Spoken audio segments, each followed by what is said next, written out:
En el nombre del Padre, y del Hijo, y del Espíritu Santo. Amén.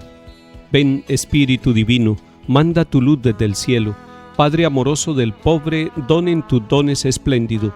Luz que penetra las almas, fuente del mayor consuelo. Ven, dulce huésped del alma, descanso de nuestro esfuerzo, tregua en el duro trabajo, brisa en las horas de fuego, gozo que enjuga las lágrimas y reconforta en los duelos. Entra hasta el fondo del alma, divina luz, y enriquécenos.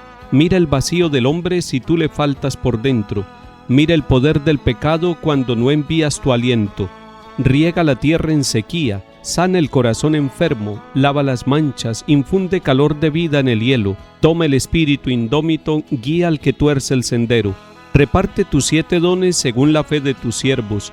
Por tu bondad y tu gracia, dale al esfuerzo su mérito. Salva al que busca salvarse y danos tu gozo eterno. Amén.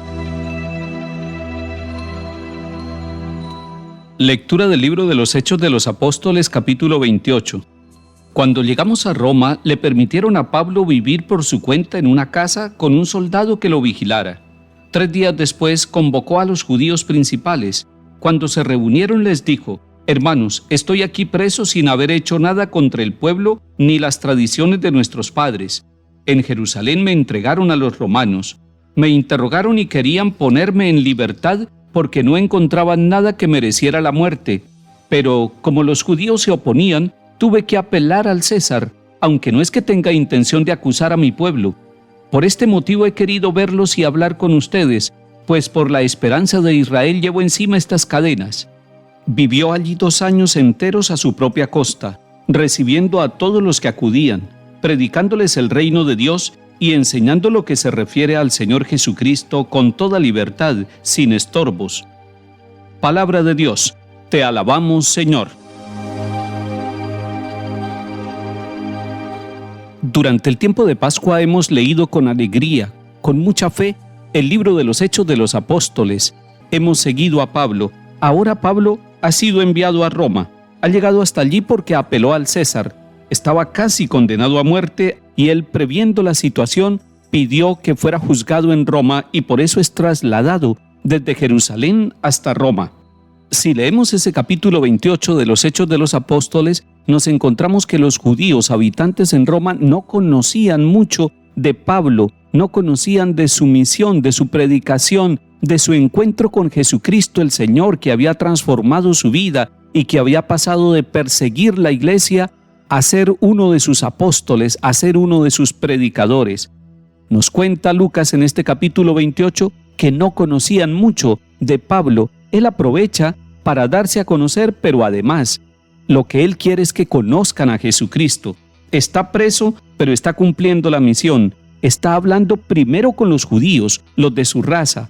Está hablándoles de Jesucristo, está hablándoles del reino de Dios, está refiriéndoles todas las maravillas que Dios realiza en aquellas personas que abren el corazón al Evangelio, a la buena noticia de salvación.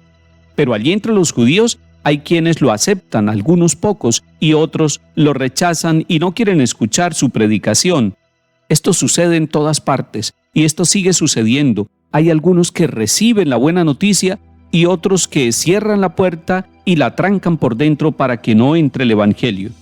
Pablo, en los 2 años que vivió allí antes de su muerte, él va preparando también la apertura de la iglesia para que se convierta en católica, la apertura de la iglesia para que se convierta en iglesia universal, en familia de todos, porque al ver el rechazo de aquellos de su propia raza, los judíos, empieza también a predicar a los romanos, es decir, a los paganos habitantes en Italia y en Roma. A ellos también los va evangelizando y de esta manera Pablo va sembrando la semilla del evangelio allí. Recordemos también, y lo sabemos por otros textos bíblicos y por la historia de la iglesia, que Pedro también concluye su misión, su tarea en Roma. Pedro y Pablo han muerto allí. Pedro y Pablo, los 2 fundamentos de la iglesia, han llegado hasta la ciudad de Roma, y desde Roma se fundamenta aquella visión apostólica y católica.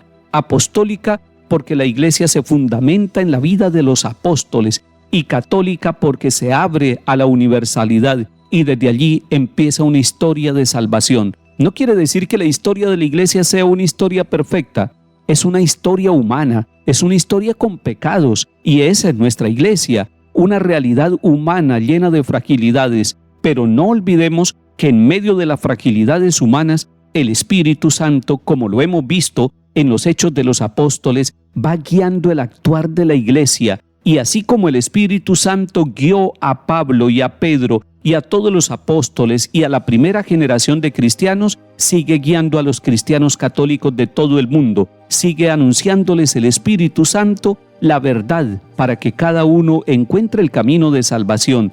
El Espíritu Santo va suscitando en pequeñas comunidades, en parroquias, los dones y los carismas para que hombres y mujeres puedan sentirse miembros del cuerpo de Cristo, del pueblo de Dios. Es el Espíritu Santo el que sigue conduciendo la misión de la iglesia. Es el Espíritu Santo el que sigue guiando al sucesor de Pedro, el Papa Francisco, y es el Espíritu Santo el que a través de los sacramentos sigue alimentando y santificando la vida de las familias y de todos aquellos que, siguiendo el camino que inició Pablo con su predicación, recibimos el Evangelio con un corazón humilde, agradecido y alegre, y somos capaces de comunicarlo a los demás con nuestra vida. Hoy la tarea es nuestra y con nosotros está el Espíritu Santo.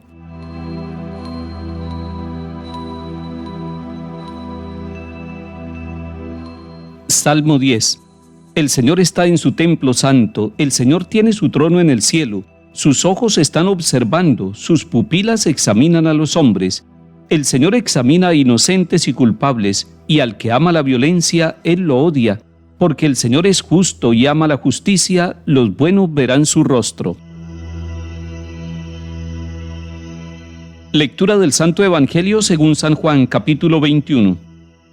En aquel tiempo, Pedro, volviéndose, vio que lo seguía el discípulo a quien Jesús tanto amaba, el mismo que en la cena se había apoyado en su pecho y le había preguntado: Señor, ¿quién es el que te va a entregar? Al verlo, Pedro dice a Jesús: Señor, ¿y este qué? Jesús le contesta: Si quiero que se quede hasta que yo venga, ¿a ti qué? Tú sígueme. Entonces se empezó a correr entre los hermanos el rumor de que ese discípulo no moriría. Pero no le dijo Jesús que no moriría, sino: si quiero que se quede hasta que yo venga, ¿a ti qué? Este es el discípulo que da testimonio de todo esto y lo ha escrito, y nosotros sabemos que su testimonio es verdadero. Muchas otras cosas hizo Jesús. Si se escribieran una por una, pienso que los libros no cabrían ni en todo el mundo. Palabra del Señor. Gloria a ti, Señor Jesús. Acabamos de escuchar los últimos 5 versículos del Evangelio de San Juan. Es decir, nos encontramos en el capítulo 21, con los versículos 20 y 25. Y pudiéramos decir que este capítulo final del Evangelio de San Juan es un capítulo de seguimiento y de testimonio. Seguimiento y testimonio que tiene que ver con nosotros al terminar este tiempo de Pascua, hoy cuando nos disponemos para celebrar la gran vigilia de Pentecostés y para celebrar la presencia del Espíritu Santo en nuestra vida. El Espíritu Santo nos acompaña en el seguimiento. El Espíritu Santo nos da la fuerza, la alegría para el testimonio. Seguimiento. Pedro ha seguido a Jesús. Ha escuchado que el Señor, después de preguntarle 3 veces: Pedro, ¿me amas?, Él le ha respondido: Señor, tú sabes que te quiero. Y Jesús resume este interrogatorio con una invitación: sígueme. Pedro está siguiendo a Jesús, pero se da cuenta que el discípulo que tanto amaba también sigue a Jesús. Nosotros, usted y yo, estamos siguiendo al Señor Jesús y nos damos cuenta que otras personas también han encontrado el camino del Señor. Y eso, en vez de entristecernos, debe alegrarnos, y ojalá nosotros pudiéramos tomar de la mano a aquel que viene también buscando el camino del Señor. El seguimiento es más hermoso cuando lo hacemos como iglesia. El seguimiento de Jesús es más hermoso cuando lo hacemos en pequeñas comunidades, ya sea en los movimientos apostólicos o en las comunidades de nueva evangelización. Pero también, ojalá que nuestra pequeña comunidad llamada familia fuera una comunidad seguidora del Señor Jesús. Pero este último capítulo también enfatiza el testimonio y decimos que el testimonio está dinamizado por la presencia del Espíritu Santo en nuestra vida personal y en la vida de la iglesia. El Evangelio de Juan quedó escrito y terminó en el capítulo 21. El libro de nuestro Evangelio personal y comunitario, el Evangelio de hombres y mujeres que seguimos al Señor, se sigue escribiendo con la fuerza del Espíritu Santo que nos da la alegría, la sabiduría y la fortaleza para seguir al Señor. Que el Espíritu Santo llene con todos sus dones la vida de nuestras familias y de nuestra iglesia. Que el Señor nos bendiga y acompañe en el nombre del Padre, y del Hijo, y del Espíritu Santo. Amén.